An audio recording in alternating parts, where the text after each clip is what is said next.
అటువంటి BRS party నాయకులకు పత్రికా విలేకరులకు హృదయపూర్వక నమస్కారాలు. నిన్నటి రోజున వచ్చి రానటువంటి వాళ్ళు ఏదోదో కూతవాగులు వాగుతాళ్ళు. వాస్తవంగా అభివృద్ధి చేసింది, తండాలను గ్రామ పంచాయతీ చేసింది, తండాలతో పాటు గుడారాలను కూడా గ్రామ పంచాయతీ చేసినటువంటి చరిత్ర కేసీఆర్ గారికి మాత్రమే దక్కుతుంది. తండాలలో కనెక్టివిటీ రోడ్డు ఎక్కడ చూసినా కూడా ప్రతిదీ కూడా పల్లా రాజేశ్వర రెడ్డి సారు, డాక్టర్ రాజన్న గారు చేసినటువంటి రోడ్లు మాత్రమే ఉన్నాయి. ఆ జీవో కాపీలు కూడా మా దగ్గర కూడా ఉంది. చింతల తండ నుండి కొత్తకొండ, గోరిలగడ్డ నుండి కమ్మర్పేట తండ, గొల్లకృష్ణపల్లి నుండి ఎంఆర్ఓ రోడ్డు, ఎంఆర్ఓ ఆఫీస్ వరకు, మరియు అదేవిధంగా చర్చి స్కూలు నుండి వేపలగడ్డ తండ,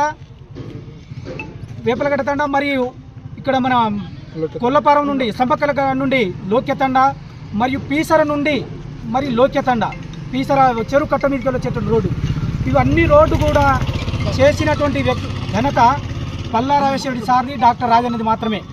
కానీ ఈరోజు మేము అభివృద్ధి కోసమే పార్టీ మారామా, అభివృద్ధి కోసం మేము పోయినామంటూ గతంలో చేసేటటువంటి ఉన్నటువంటి పనులను మీరు పూర్తి చేయండి, అది అభివృద్ధి అంటే. కానీ గతంలో చేసినటువంటి వ్యక్తులకు ఎక్కడైతే పేరు వస్తుందో అని ఆ అభివృద్ధిని అడ్డుకొని మీరు పార్టీ మారినటువంటి వ్యక్తులు అభివృద్ధి కోసం పార్టీ మారినట్టు కాదు. ఇంకేదేదో మాట్లాడుతున్నారు. రౌడీ షీటర్ ఓపెన్ చేయించింది పల్లా రాజేశ్వరరెడ్డి సారు, డాక్టర్ రాజన్న అని. అసలు నువ్వు ఎవరిని కొట్టినావు, ఎవరిని బెదిరిస్తే, ఎప్పుడు కేసు అయింది నువ్వు తెలుసుకో ఫస్ట్. ఒకవేళ నీకు తెలియకుంటే పోలీస్ స్టేషన్కి వెళ్ళి ఎఫ్ఐఆర్ కాపీని కూడా ఇన్ఫర్మేషన్ యాక్ట్ ద్వారా తీసుకో. అప్పుడు పల్లా రాజేశ్వరరెడ్డి సార్ పెట్టించిండా, ఎవరు పెట్టించింది అనేది మీకు తెలుస్తుంది. కానీ ఈరోజు మా మీద దౌర్జన్యం చేసి రౌడీ షీటర్ కేసు పెట్టలేదని పెట్టలేదని ఈరోజు చెప్తున్నారు.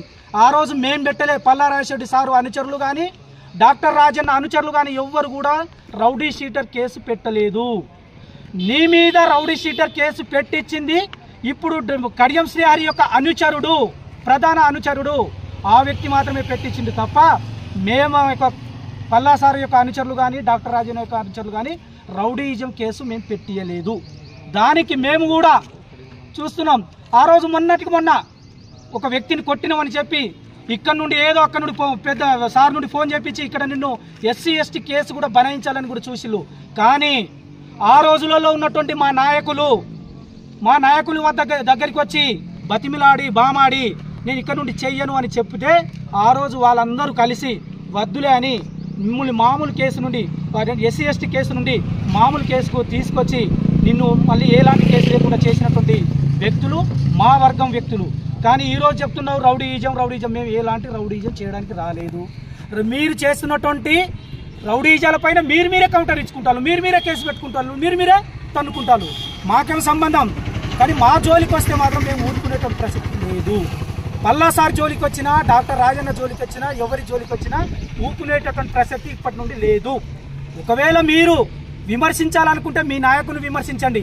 ఇంకో 4 రోజులు వస్తే వర్షాలు పడతాయి. ఆ వర్షంలో ఉన్నటువంటి మురుకు నీళ్ళన్నీ ఊర్ల మీద వస్తుంది, గృహాలలో వస్తుంది.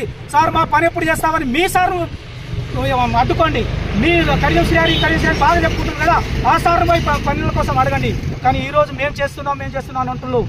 ఇప్పటికీ మీరు చేసినటువంటి తండాలలో కానీ ఊర్లలో కానీ చేసినటువంటి ఎన్ఆర్ఈజిఎస్ రోడ్డు 2023 జనవరి 26 డేటుతో సహా చెప్తున్నాం.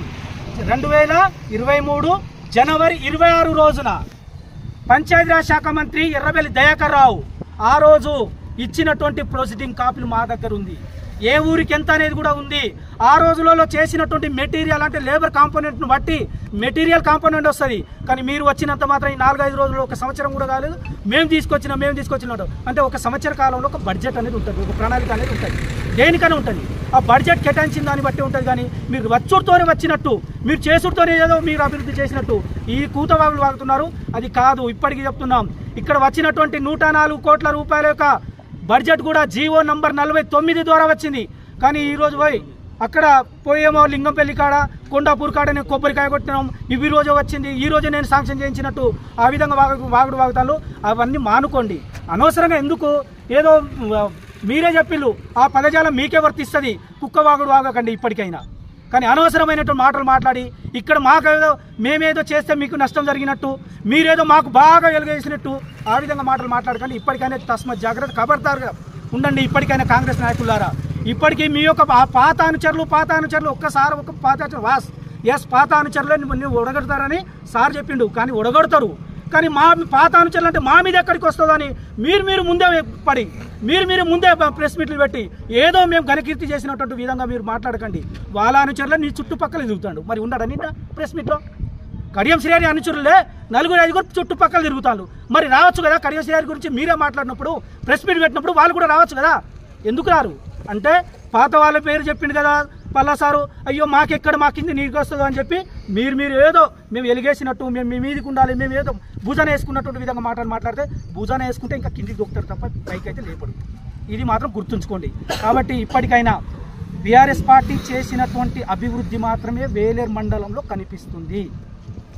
ఒకవేళ నువ్వు అభివృద్ధి కోసం పార్టీ మారినావంటే మరి మొన్నటికి మొన్న 118 మంది ఎమ్మెల్యేల పైన చేసినటువంటి సర్వేలలో నీ స్థానం ఎక్కడుందో నువ్వు ఒకసారి గుర్తు చేసుకో. అదే మా బీఆర్ఎస్ పార్టీ యొక్క నాయకులుగా టాప్ 10లో ఉన్నటువంటి వ్యక్తుల్లో 6 మెంబర్స్ మా వాళ్ళే ఉన్నారు. అది గర్వంగా చెప్పుకుంటాం మేము.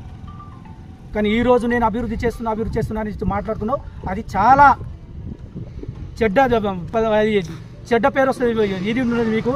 ఇప్పటికైనా చెడ్డ పేరు ఎత్తుందనే 6 నెలల నక్సలిజంల ద్వారా ఎన్కౌంటర్లు చేయించినావు. ఇంకా ఇక్కడ ఒక పార్టీలో ఉన్నటువంటి చిన్న నాయకులను కూడా మీ యొక్క అనుచరులతోని అనగదొక్కి, మీ యొక్క అనుచరులతోని కేసులు పెట్టించి, మీ యొక్క అనుచరులతోని ఇది చేసి వాళ్ళకు కూడా బదనాం చేస్తున్నావు. కాబట్టి ఇప్పటికైనా ఎవరేం చేసినా కూడా పల్లా సార్ చేసినటువంటి అభివృద్ధి, రాజేంద్ర చేసినటువంటి అభివృద్ధి. కానీ ఏదో నోరు ఉంది కదా అని మాటలు మాట్లాడితే నాలుక కోసిస్తాం. ఇప్పటికీ ఇంకా రాబోయే రోజులలో ఏదైనా మాటలు మాట్లాడతాం, మాకు నాలుక ఉంది ఇదని మాటలు మాట్లాడితే నాలుక కోసేస్తాం. ఇది మాత్రం తస్మత్ జాగ్రత్త.